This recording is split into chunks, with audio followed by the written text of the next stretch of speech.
지난주 세종시에 이어 오늘은 천안의 중학교에 폭발물을 설치했다는 신고가 접수됐습니다.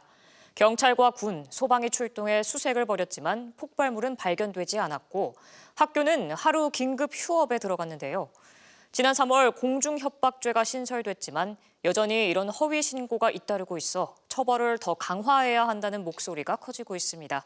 김광현 기자입니다. 점심시간 천안의 한 중학교 앞. 경찰이 통제선을 치고 학교 출입을 통제하고 경찰 특공대와 소방 관계자 등이 학교 주변을 오갑니다.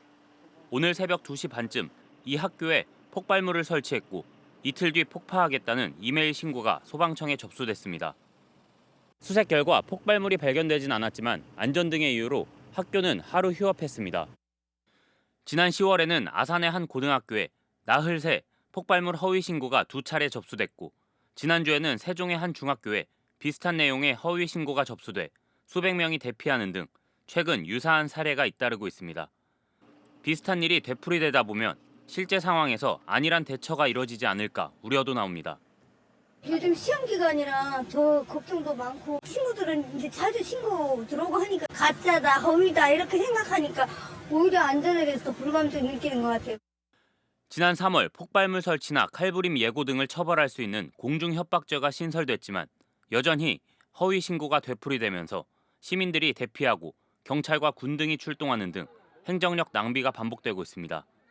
지난 8월 공중협박죄를 처음 적용해 내려진 판결에서는 600만 원 벌금형이 나왔는데 입법 취지를 살리고 유사 범행을 예방하려면 형사처벌뿐 아니라 손해배상까지 청구하는 등 엄정한 법 집행이 필요하다는 지적입니다. 첫 사례가 낮은 벌금으로 선고가 이루어짐으로써 입법 취지가 상당히 좀 흐릿해지는, 기소율이 좀 상당히 떨어지는 걸로 알고 있거든요. 장난을 하거나 또 미성년자이거나 또 초범이거나 이러다 보니까 전문가들은 또 피해를 스스로 입증해야 해 손해배상 청구가 어려운 측면이 있다며 후속 입법 등을 통한 보완이 필요하다고 강조합니다. MBC 뉴스 김광현입니다.